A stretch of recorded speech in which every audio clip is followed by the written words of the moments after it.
الله أكبر الله أكبر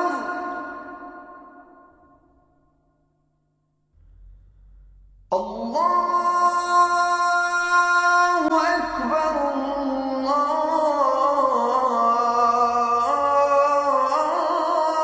الله أكبر. Welcome to Let the Quran Speak. My name is Sophia, I'm your host. The aim of Let the Quran Speak is to help you gain deeper insights into Muslims and Islam, as it is practiced here and in other parts of the world. In this episode, how do you cultivate an understanding of God amongst young children? How do you explain God to them when they cannot see or hear God and when their awareness of things is often limited to the present? And how do you teach them to love and obey God? We'll answer those difficult questions a bit later in the show. But first, where are the women scholars of Islam, both past and present? Were women involved in memorizing the Quran, reporting on hadith, and teaching others about Islam? Does their absence from our awareness mean that they did not exist, or that female scholarship did not develop in the Islamic world? And what can we do to cultivate female scholarship in our age? With me to discuss this subject, Dr. Shabir Ali, President of the Islamic Information Center. Dr. Shabir, welcome to Let the Quran Speak. First. Pleasure to be on. Now, whenever we think of a Muslim scholar, we think of someone with a beard, a male, obviously. But it seems like there were also female scholars in the past that we might not have known about. Yes, there have been female scholars, and there is nothing in Islam that restricts scholarship to men. Nothing in the Quran, nothing in the reported sayings of the Prophet Muhammad, peace be upon him. On the contrary, there is every encouragement in both of these sources, the Quran and the Prophet's reported sayings, for Muslims, both men and women, to seek knowledge. And of course, if they seek knowledge, then they will have knowledge to transmit to others, and they will have something to teach others, and they will be known to be scholars. So why do you think it is that today, and even in the past, it has seemed like men have been the inheritors of knowledge? I think this has been the situation with societies more broadly, Muslim and non-Muslim societies. Things have changed in many non-Muslim societies of recent times, especially with the rise of the Renaissance, the widespread availability of knowledge, and the emphasis on knowledge of all kinds. And then the world wars plunged men into battle, and women had to take up much of industry in the meantime. And this gave rise to women's suffrage movements, and women became a very active part of modern society, in which men and women equally participate in all endeavors, including the most important endeavor of the learning and teaching of knowledge. We know that even scientists in the past who received many high honors and are well known for their discoveries often had female assistants who did a lot of the work and perhaps even discovered those things themselves. But it was not attributed to them. And this is an unfortunate circumstance. So is something similar to be found in the Islamic tradition? Well, we do have reports of the Prophet Muhammad, peace be upon him, on occasion being helped by his wives to see things more clearly. One such example is related to the occasion of his first revelation, when the angel Gabriel visited him. The biographies show that he was quite confused. He didn't know what to make of this incident. But when he reported this to his wife, Khadija, she said that she had every confidence that God would not cause him to experience something evil or foul, and there must be a better explanation. She inquired of her cousin Waraka bin Nawfal, who had some knowledge of the previous scriptures, and Waraka bin Nawfal explained to the Prophet, peace be upon him, that what he had seen, meaning the angel Gabriel, must have been the great lawgiver that came to Moses previously. And therefore, Muhammad, peace be upon him, must be a prophet of God. So this result, in which the Prophet, peace be upon him, now finds himself at ease with this new revelation, came as a result of his wife's clear thinking and her guidance to him in this manner. Some of the other prophets' wives also had prominent roles. For example, Aisha or Hafsa. Can you talk a little bit about them?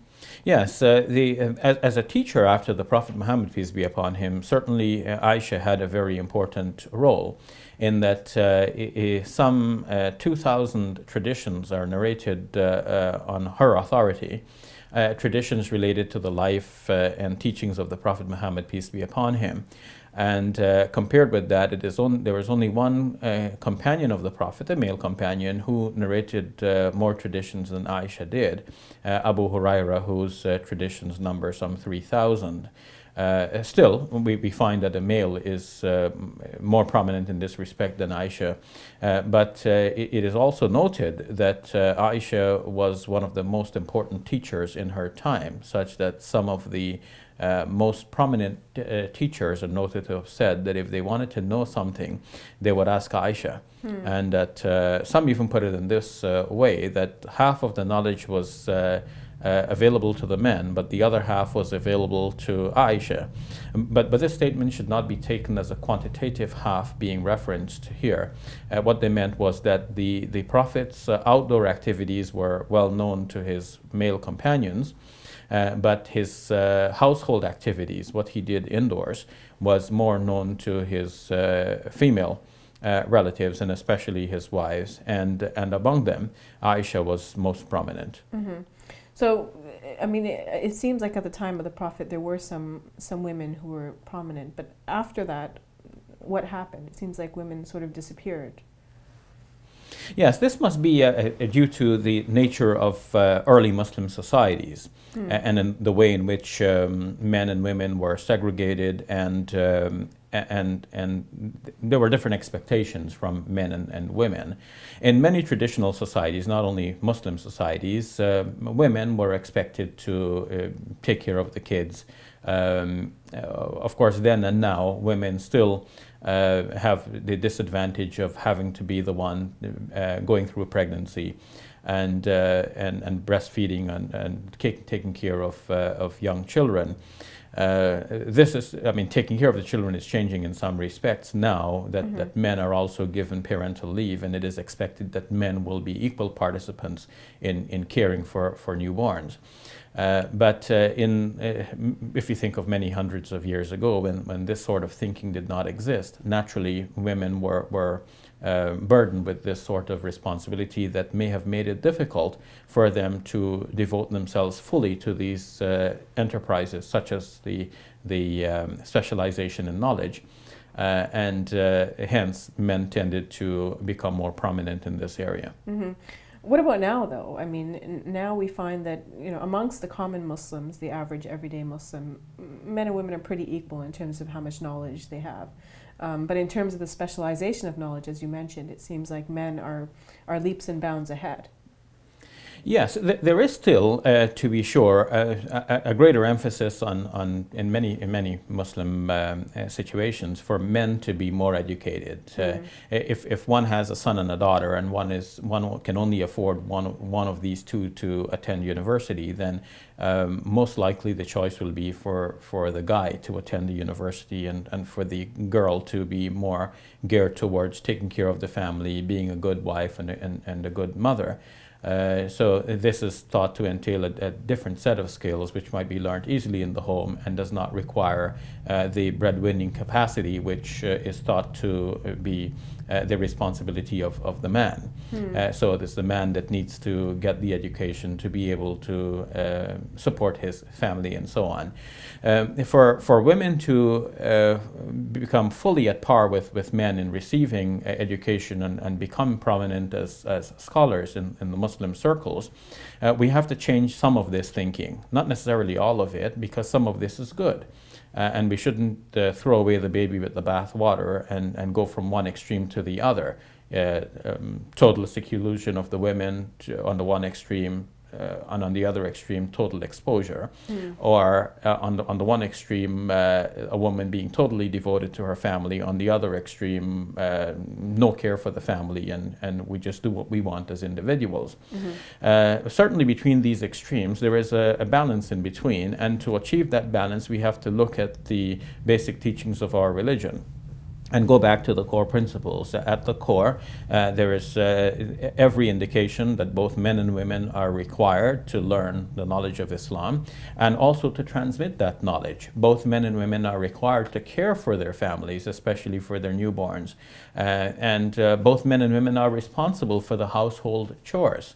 And basic domestic responsibilities. There is nothing in the Quran that says, for example, that women are supposed to cook and men are supposed to eat. Both men and women would be expected to cook and eat. In But fact, it's more than that, though. It's being exposed to scholars. It's having access to religious institutions that women don't necessarily have. You know, they don't grow up in that sort of environment. and this is why it is important that we change our thinking more systematically. Yeah, they're not encouraged, for example, to be leaders. To True. give speeches, to teach others, that sort of thing. Yes, if it is expected that women will just come to the mosque and stay in the back behind a divider or a curtain, and that all of these public speeches will be delivered by a man, then think of the impact this has on the young children growing up. The boys will be looking at the elders and the ones giving the speeches, the imam and the sermonizers, and be thinking, yeah, I want to become like this guy. So, Dad, what do I have to do to become like this guy? And then the answer is, well, you have to learn this knowledge. And then the kid says, yeah, that's what I want to do. So where does the girl fit in with all of this? What's the girl's aspiration? It seems that no model is being provided here that will stimulate the little girls to want to acquire knowledge in the same way that the male kid will be stimulated. So it is important that we have venues in which women are speakers, they address large congregations, they are able to disseminate knowledge, and people respect them as scholars. They're able to give fatwa or religious verdict, whether online or in-house. And that will at least give some inspiration to younger kids to want to be like these models and to acquire the knowledge that will get them there. All right, thank you for that, Brother Shabir. You're welcome. We'll take a break. When we return, how to teach young children about God.